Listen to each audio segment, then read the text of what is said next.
Hello and welcome back to Shady Lane Farm, the 70-day challenge to get my greenhouse up and going. This is Melanie Duke, the farm manager at Shady Lane Farm Aquaponics.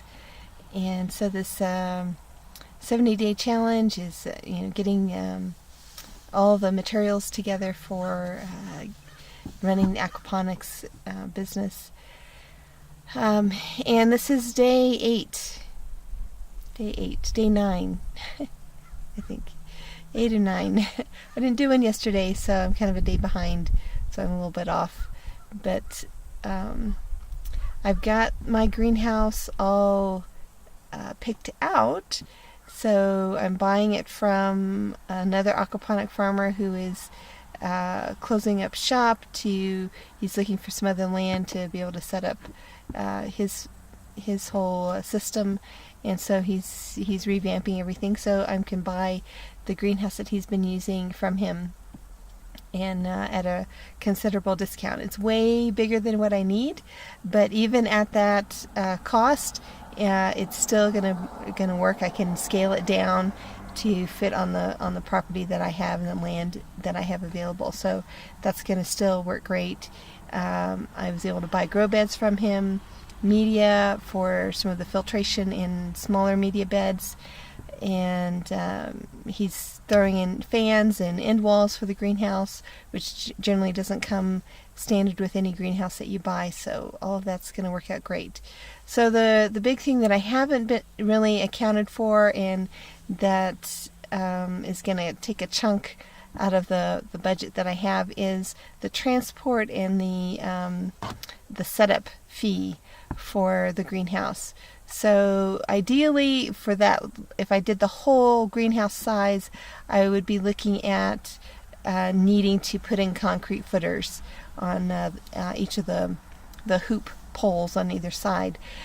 However, since I'm not going to do that full greenhouse size, I don't know that I'm going to need to bury at least the concrete footers. I can I'm looking at putting them in buckets and concreting the buckets with the poles in the middle of them and keeping it above ground. So that will preserve the height of the greenhouse, and it should be sufficient for where I'm at. I'm kind of in a valley. I've got trees around, so there's some windbreaks. Where he had the greenhouse, it was way out on the plains, no tree line, open to wind and the elements.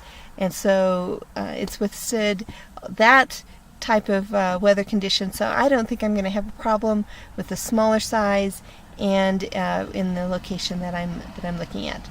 I'm also talking to neighbors about, and even looking on my own property, for trees that I can cut down, because we're always thinning trees, or always thinning the forest. We had a major fire 2 years ago, so people are really conscious about fire mitigation issues.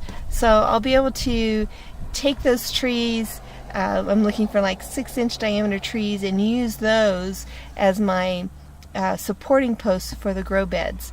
Otherwise I'd have to buy like 4x4 posts to establish bench legs underneath the grow bed. And I may not even go that high, so I'm revamping, rethinking some of my system design and how I want that to work, what I want it to look like. So all of, it's just a constant process of change and reevaluation all along the way, and seeing what resources are come available and which don't.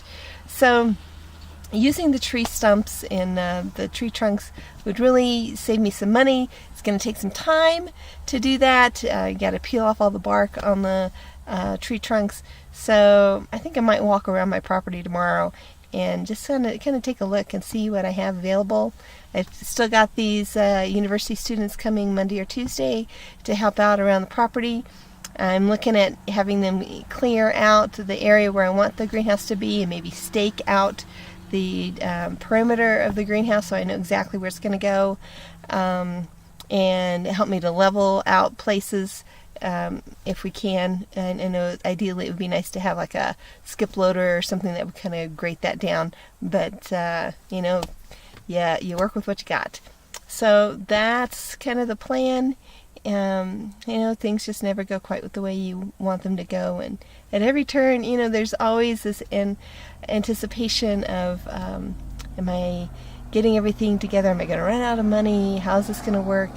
And it's just, you know, it takes a lot of faith, you know, day by day, just doing what you have today and not worrying about tomorrow, and planning what you can, but a lot of it is just trusting God and putting it in His hands to see how it's all going to play out. So until next time, I will see you around the table.